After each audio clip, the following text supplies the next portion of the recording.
ونشهد أن لا إله إلا الله وحده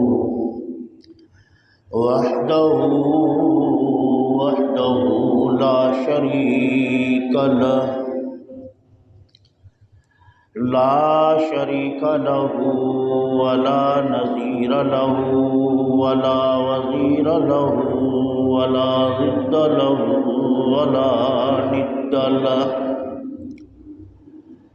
أزلي أبدي دينومي سرمدي لا زوال له ولا زمان له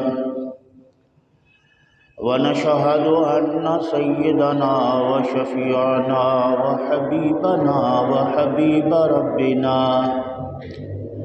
محبوبنا ومحبوب ربنا مطلوبنا ومقصودنا وموجودنا سيدنا وسندنا ومقوانا وملجأنا ومولانا محمدا عبده ورسوله صلى الله تعالى عليه وعلى آله وأصحابه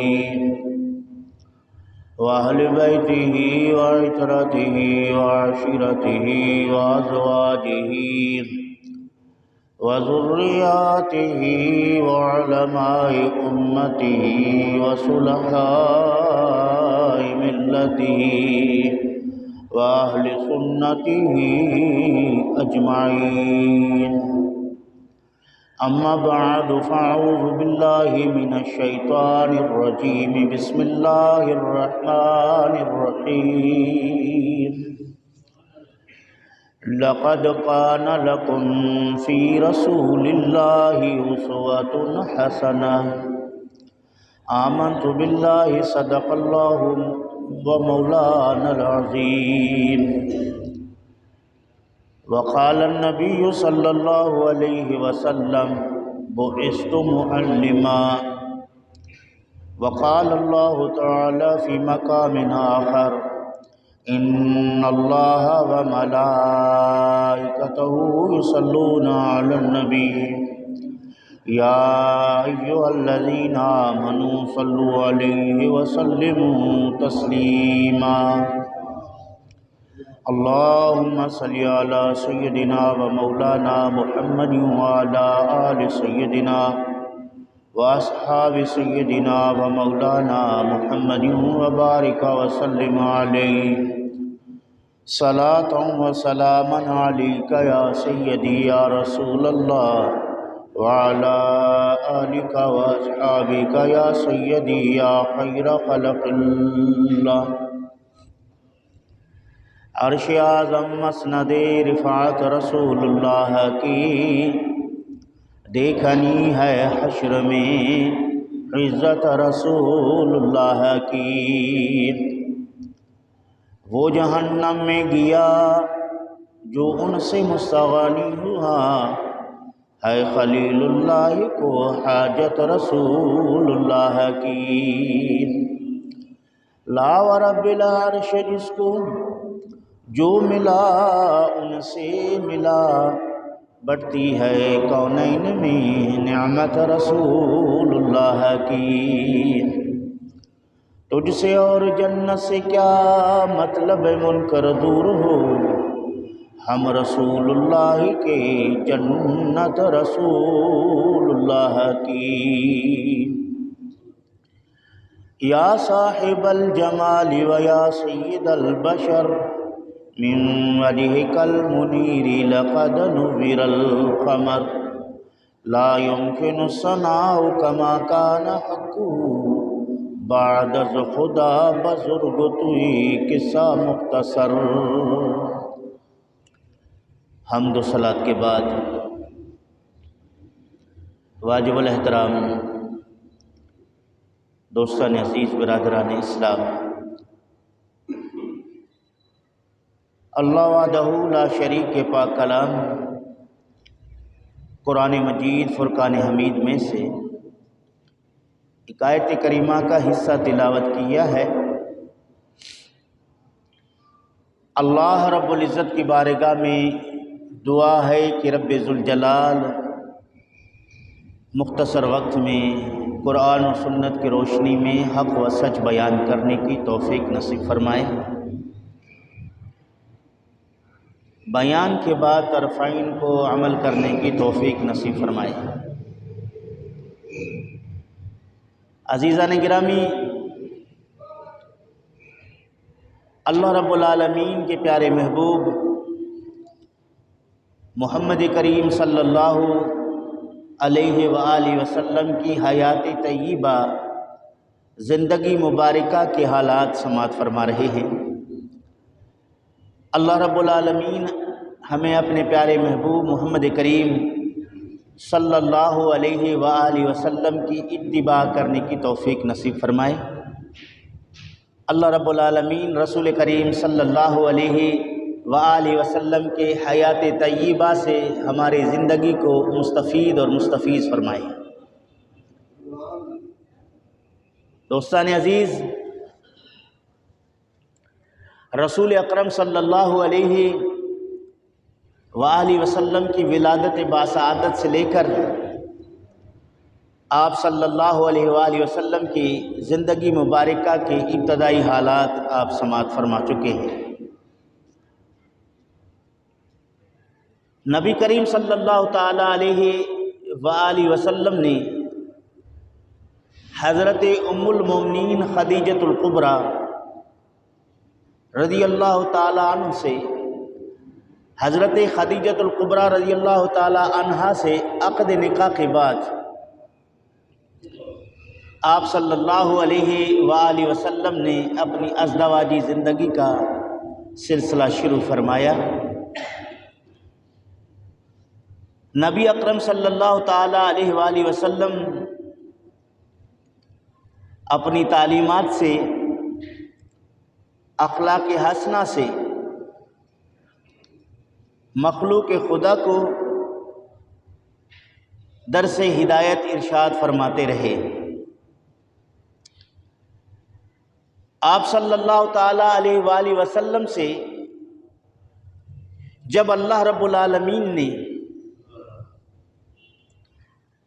مقام نبوت پر آپ صلی اللہ علیہ وسلم کو فائز فرمانا چاہا تو اس سے پہلے اس کا اظہار اللہ رب العالمین نے اپنے پیارے محبوب محمد کریم صلی اللہ علیہ وآلہ وسلم سے فرماتا رہا۔ وحی نازل ہونے سے پہلے رسول اللہ صلی اللہ علیہ وسلم رؤیا صادقہ ملاحظہ فرمایا کرتے تھے، یعنی آپ رات کو جو خواب دیکھتے تھے صبح اس کو حقیقت پر مبنی پایا کرتے تھے، اور خواب ہی میں گویا ایک طرح سے اللہ رب العالمین اپنے پیارے رسول صلی اللہ علیہ وسلم کو الہام فرماتا رہا۔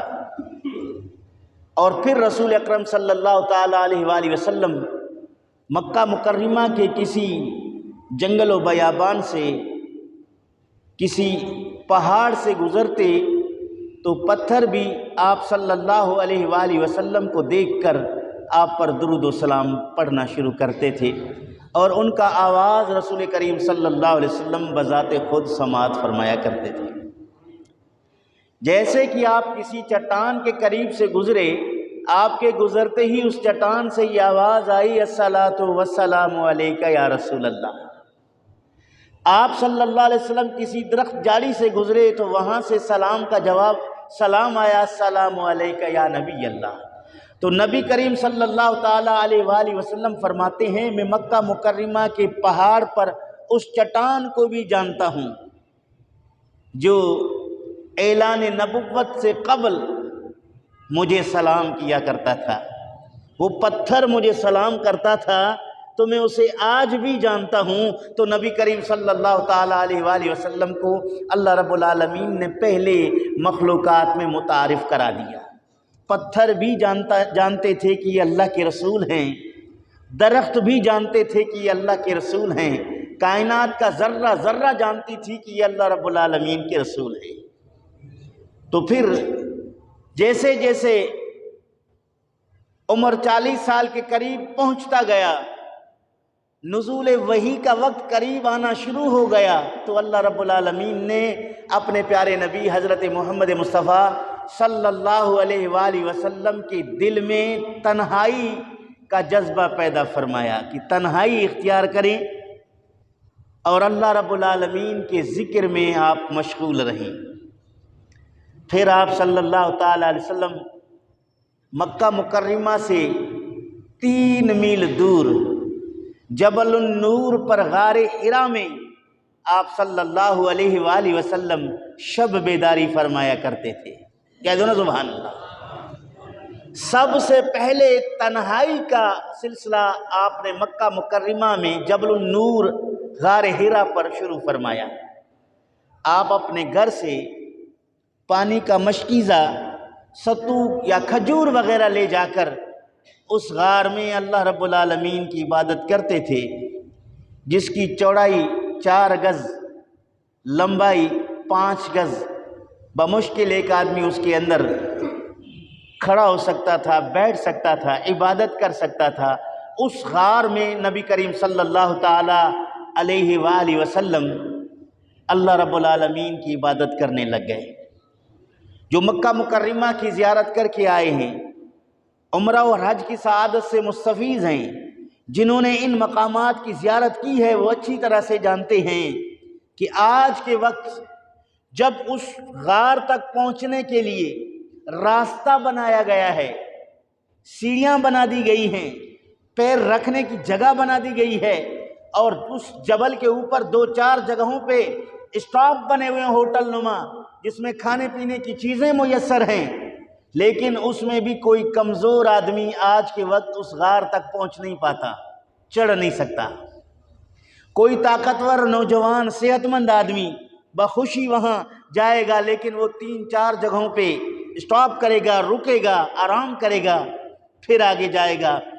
اور جب اس غار کی طرف کوئی زیارت کرنے کے لیے جانا چاہتا ہے، کسی ٹیکسی کار میں بیٹھ کر اس غار کی طرف رخ کرتا ہے، اگر وہ ٹیکسی ڈرائیور عربی ہے تو وہ انہیں کہتا ہے کہ غار بہت اونچی جگہ پر ہے، آپ بوڑھے آدمی ہیں یا آپ کمزور آدمی ہیں، آپ وہاں چڑھنے میں آپ کو بڑی تکلیف ہوگی، آپ نیچے کھڑے ہو کر رسول کریم صلی اللہ علیہ وسلم پر درود پڑھیں۔ یعنی آج بھی مکہ کے لوگ وہاں چڑھنے والے لوگوں کو سب سے پہلے مشکلات سے آگاہ کرتے ہیں، قربان جائیے محمد کریم صلی اللہ علیہ وسلم پر۔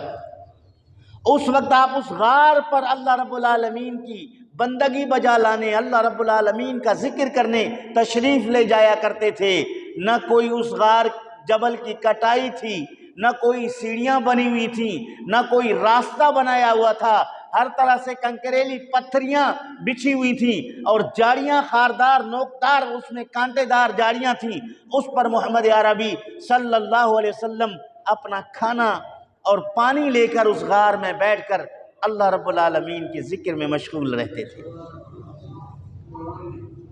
بخاری شریف کے شارحین لکھتے ہیں، کہہ دو نا سبحان اللہ، بخاری شریف کے شارحین لکھتے ہیں کہ رسول کریم صلی اللہ علیہ وسلم رمضان شریف کے پورے مہینے اسی غار میں بیٹھ کر اللہ رب العالمین کی عبادت کرتے رہے، یعنی ذکر کرتے رہے، رب ذوالجلال کی طرف آپ متوجہ رہے اور اللہ رب العالمین کے عشق میں آپ محو رہے۔ تو عزیزان گرامی، مصطفیٰ کریم صلی اللہ علیہ وسلم رمضان شریف کے علاوہ باقی دنوں میں بھی اس غار پر تشریف لے جا کر اللہ رب العالمین کی عبادت کرتے تھے۔ اس جبل کا نام کیا ہے؟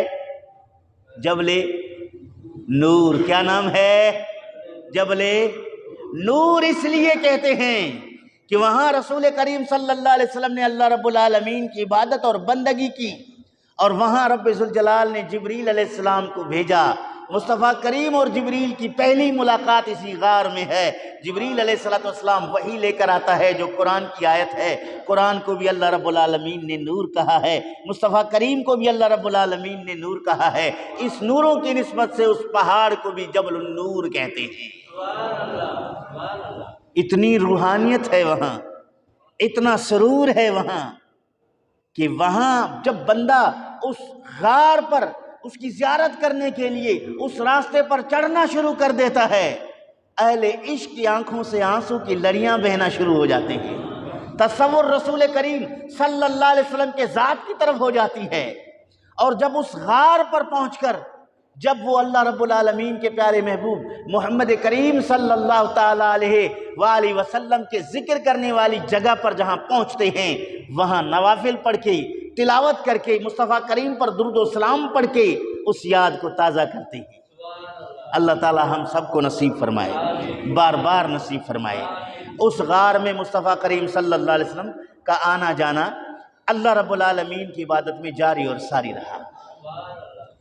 اس سے پتہ چلا کہ جو صوفیوں کے ہاں جو طریقت کے لوگ ہیں، جو ذکر دے کر اپنے مرید کو چلہ کا درس دیتے ہیں، یہ ذکر جو ہے تنہائی میں، بند کمرے میں، کسی کونے میں، کسی جگہ بیٹھ کر اتنے دنوں تک آپ اس کا وظیفہ پڑھیں گے، تو اس کی اصل مصطفیٰ کریم کی اس غار حرا کی عبادت سے ہے۔ اب چونکہ آپ لوگوں کو تبلیغ کرنا چاہتے ہیں، آپ لوگوں کے لیے معلم بن کے آنا چاہتے ہیں، اللہ رب العالمین آپ کو ہادی کائنات بنا کر بھیجنا چاہتا ہے، اس سے پہلے مصطفیٰ کریم صلی اللہ علیہ وسلم کو غار میں اللہ رب العالمین تنہائی کے موقع فراہم کر دیتا ہے، تاکہ مصطفیٰ کریم اس مراقبہ میں رہے اور اس کا ذکر، اللہ دل جو ہے اللہ رب العالمین کے ذکر میں شاغل رہے اور اللہ رب العالمین کی یاد میں محو رہے۔ اس کے بعد جا کر وہ اللہ کے بندوں کو اللہ رب العالمین کا پیغام سنا دے۔ تو چونکہ صوفیہ بھی اپنے مرید کو متقی بنانا چاہتے ہیں، دیندار پر بنانا چاہتے ہیں، اس کے دل کو صاف ستھرا اور مصفہ بنانا چاہتے ہیں، اب وہ مصفہ تب بنے گا جب دنیا سے لا تعلقی اختیار کرے گا، لوگوں کے معاملات سے دور رہے گا۔ اب وہ یوں محسوس کرے گا کہ نہ آسمان ہے نہ زمین ہے، نہ چاند ہے نہ ستارے ہیں، نہ کاروبار ہے نہ باغات ہیں، نہ سونا ہے نہ چاندی ہے، اللہ رب العالمین کی ذات باقی ہے، پوری مخلوق فانی ہے، میں اللہ کا ذکر کر رہا ہوں۔ جب وہ اس سبق کو پکا کر باہر نکلتا ہے، وہ کامل بنتا ہے، پھر اللہ تعالیٰ جل شانہ کے برگزیدہ بندے اس کو اور لطائف سے جو ہے ذکر سے اس کو آشنا کراتے ہیں، تو اللہ تعالیٰ جل شانہ کے پیارے محبوب محمد کریم صلی اللہ علیہ وآلہ وسلم اس غار میں اللہ رب العالمین کی عبادت کرتے رہے۔ آپ اس میں عبادت کر رہے ہیں، 40 سال کا عمر ہو چکا ہے، رب ذوالجلال نے جبریل امین کو بھیج دیا۔ حضرت جبرائیل علیہ السلام رسول کریم کی بارگاہ میں آ گئے، مصطفیٰ کریم صلی اللہ علیہ وسلم کو سلام کیا، اپنا تعارف کروایا۔ رسول اکرم صلی اللہ علیہ وسلم اللہ رب العالمین کے ذکر میں محو ہے، توجہ نہیں کرتے، جبریل کی طرف توجہ نہیں ہے، جس کی توجہ اللہ رب العالمین کی طرف۔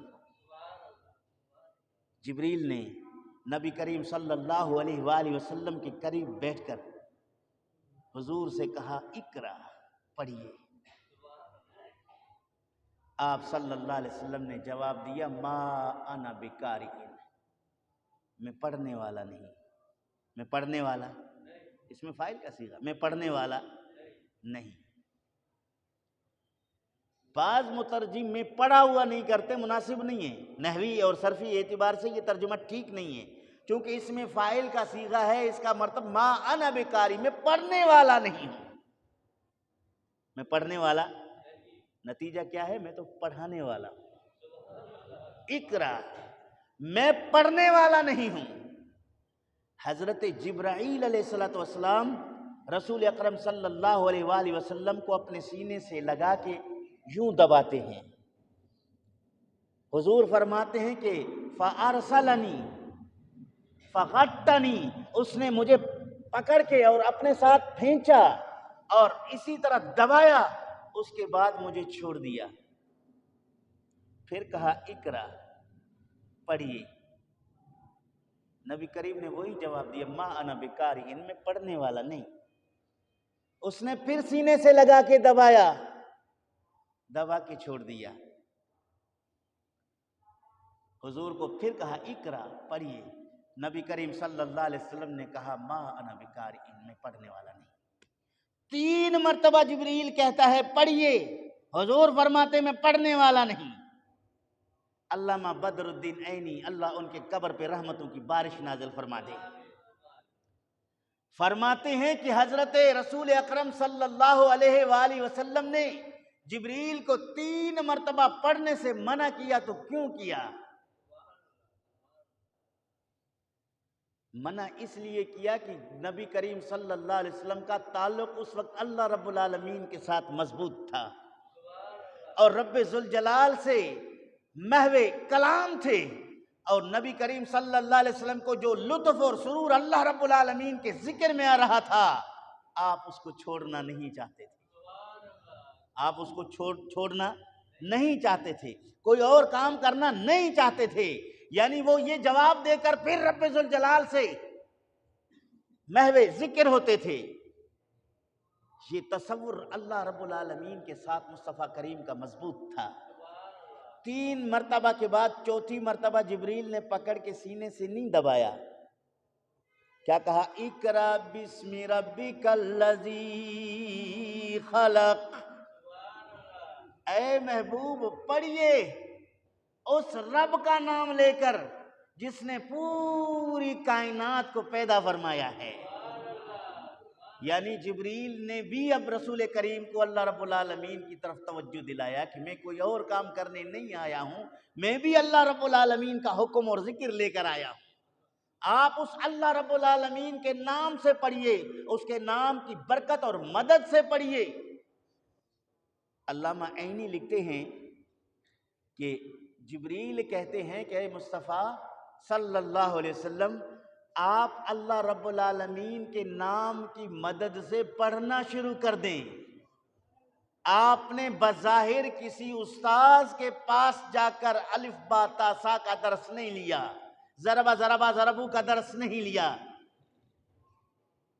کسی استاذ نے آپ کو نہیں پڑھایا، لیکن اللہ رب العالمین کا نام لے کر آپ پڑھیں۔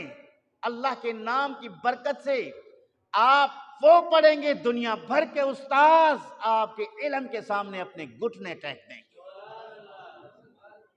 آپ پڑھیے اللہ رب العالمین کے نام سے۔ مصطفیٰ کریم صلی اللہ علیہ وآلہ وسلم پر سورہ قلم کی ابتدائی 5 آیتیں وہاں نازل ہوئے۔ رسول کریم صلی اللہ علیہ وآلہ وسلم غار سے باہر تشریف لائے، اپنے گھر کی طرف تشریف لائے۔ آپ صلی اللہ علیہ وسلم پر خوف مسلط تھا۔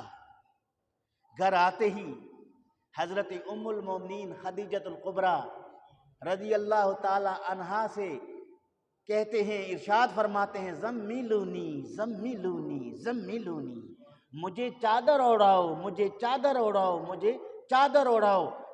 حضرت ام المومنین خدیجۃ الکبریٰ رضی اللہ تعالی عنہا رسول کریم صلی اللہ علیہ وآلہ وسلم کو چادر اوڑھا دیتی ہیں۔ تھوڑی دیر کے بعد مصطفیٰ کریم صلی اللہ علیہ وآلہ وسلم سنبھل جاتے ہیں۔ سنبھلنے کے بعد وہ ساری باتیں حضرت ام المومنین خدیجۃ الکبریٰ رضی اللہ تعالی عنہا کے سامنے رکھتے ہیں۔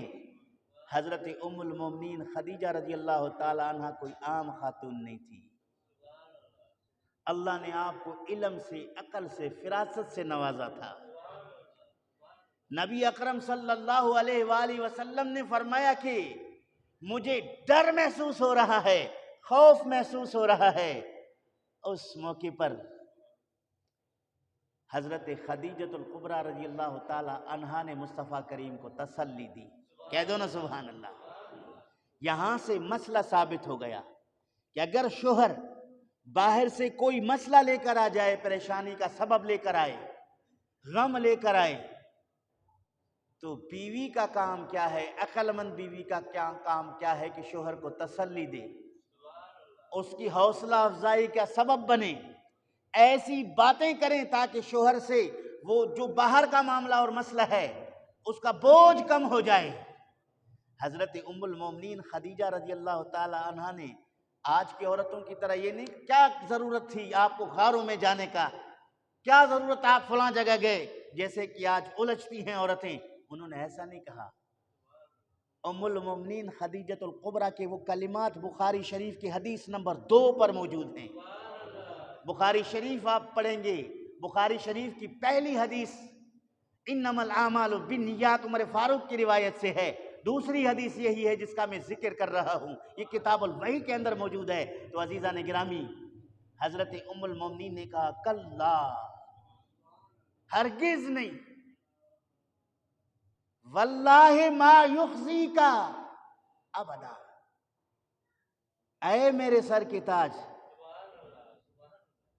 اللہ کی قسم، کتنی پکی بات کرتی ہے، اے میرے سر کے تاج، اللہ کی قسم، کبھی بھی اللہ رب العالمین آپ کو بے آبرو نہیں کرے گا۔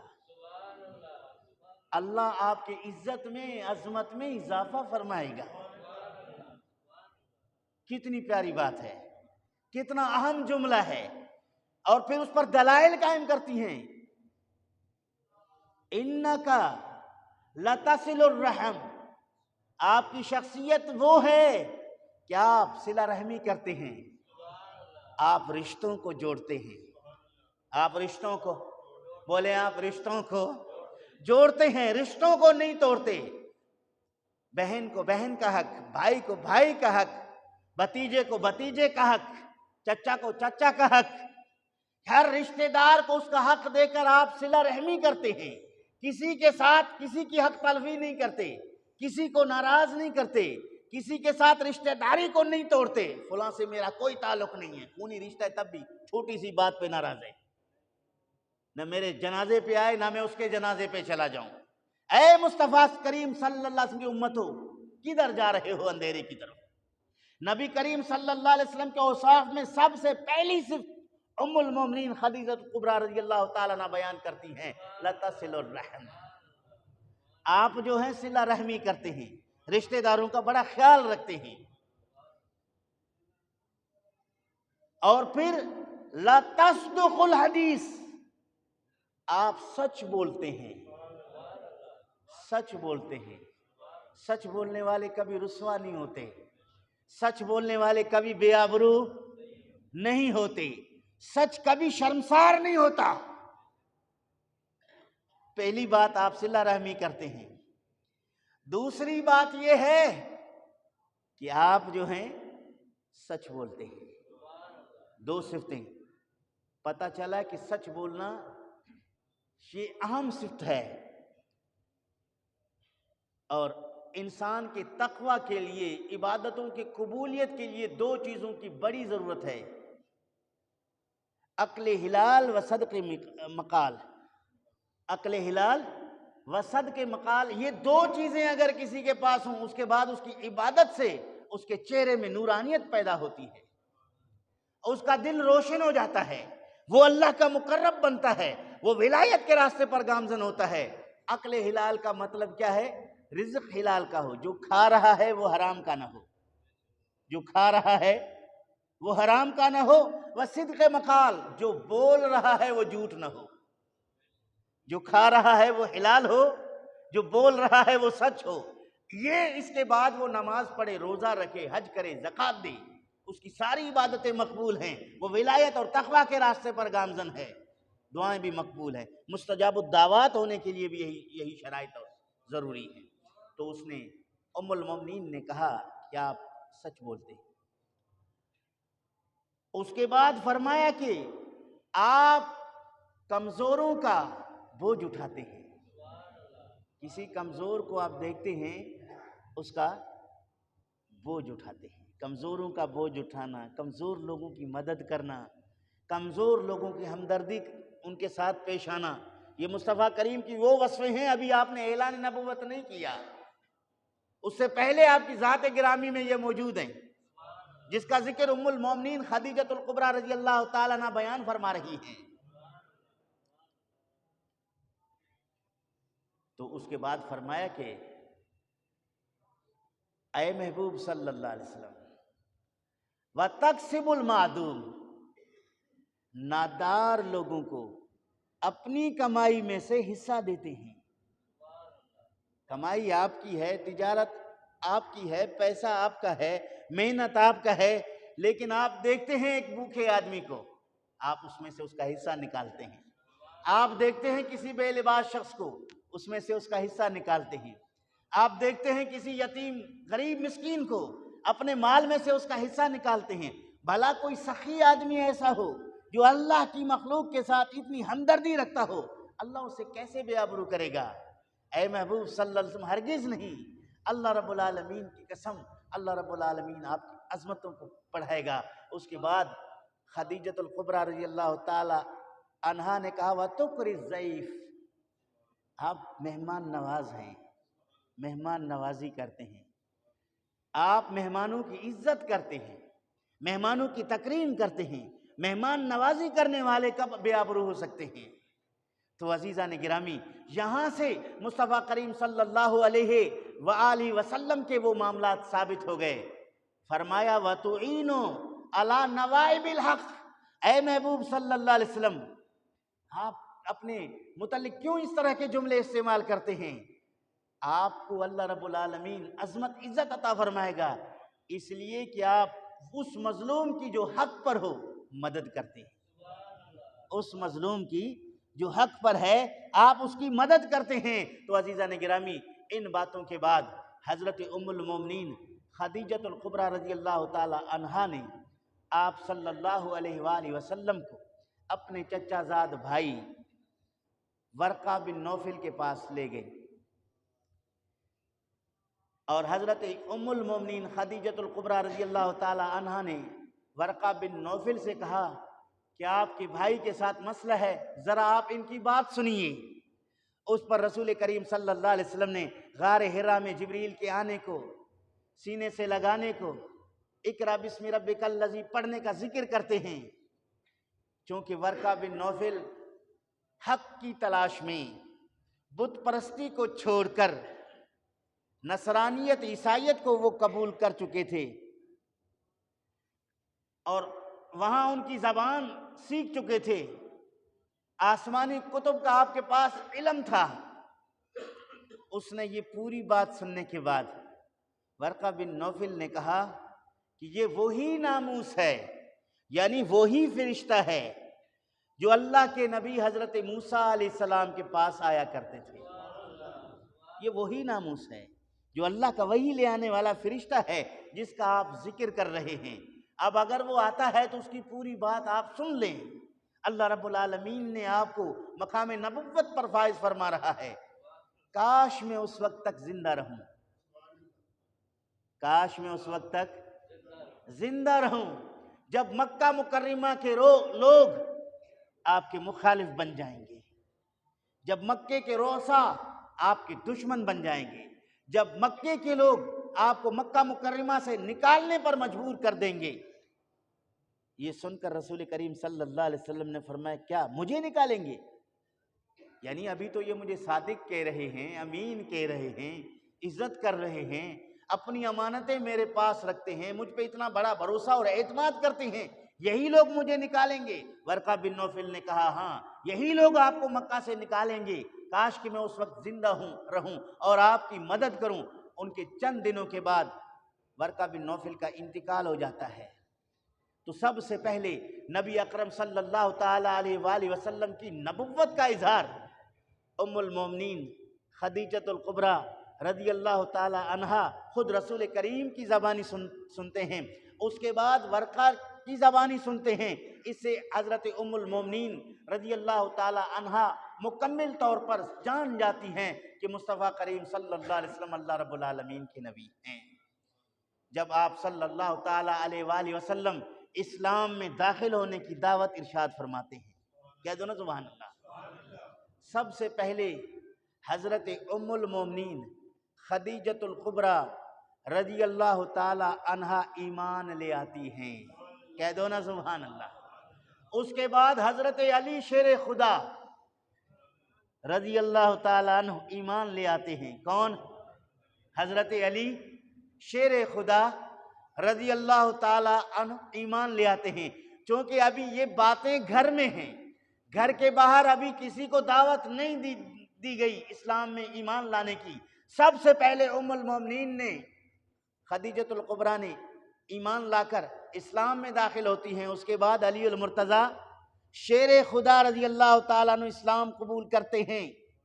آپ کی عمر مبارک 10 سال ہے، اور اس کے بعد تیسرے نمبر پہ حضرت زید بن حارثہ اسلام قبول کرتے ہیں، جس کا ذکر آپ نے پچھلے جمعے پر سماعت کیا، جس کو نبی کریم صلی اللہ علیہ وآلہ وسلم نے اپنا بیٹا کہا، جس کے والدین آپ کو لینے آئے تو حضرت زید بن حارثہ نے رسول کریم صلی اللہ علیہ وآلہ وسلم کی بارگاہ اقدس کو زیادہ ترجیح دی۔ تو اس سے پتہ چلا کہ مصطفیٰ کریم صلی اللہ تعالی علیہ وآلہ وسلم نے سب سے پہلے جو اسلام لانے کے لیے دعوت دی ہے اپنے گھر والوں کو دی ہے۔ تبلیغ کا یہ اصول ہے کہ سب سے پہلے اپنے گھر سے ہدایت کا سلسلہ شروع کرو،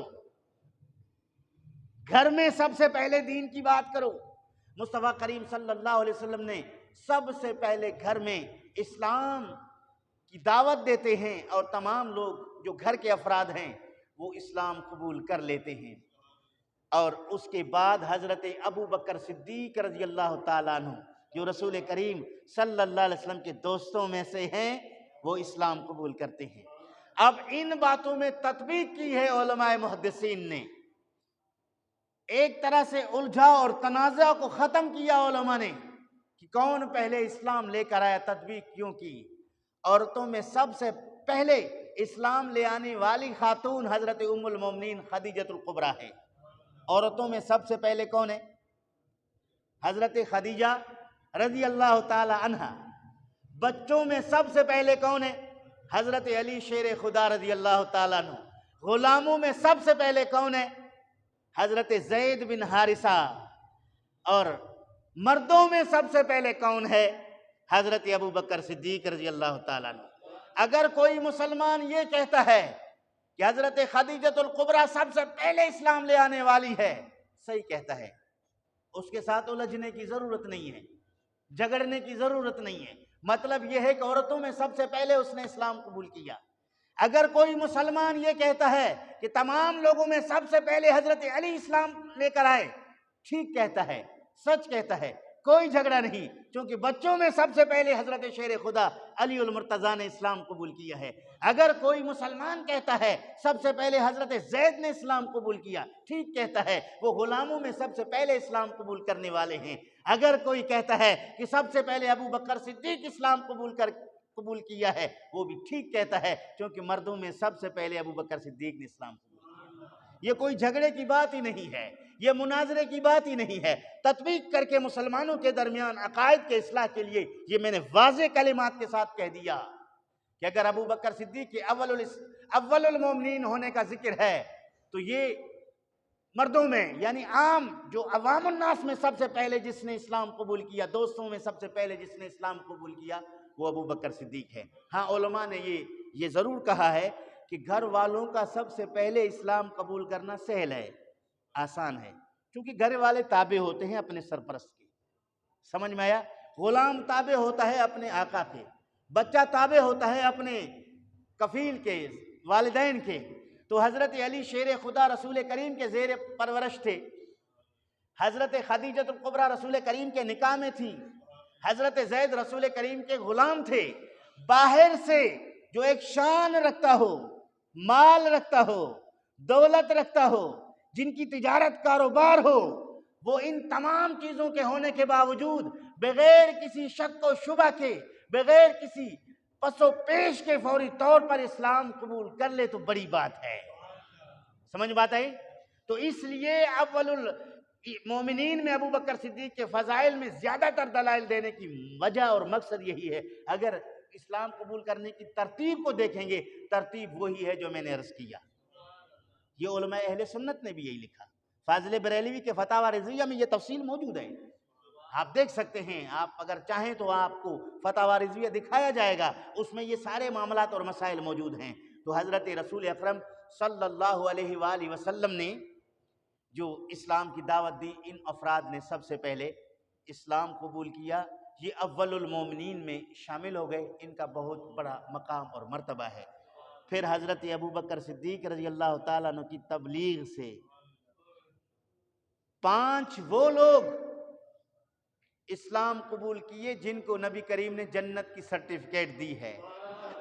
عشرہ مبشرہ میں سے 5 افراد نے حضرت ابو بکر صدیق کے تبلیغ پر مسلمان ہوئے ہیں، اور اتنے پکے اور سچے مسلمان بن گئے، خود رسول اکرم صلی اللہ تعالیٰ علیہ وآلہ وسلم نے انہیں جنت کی بشارت دے دی۔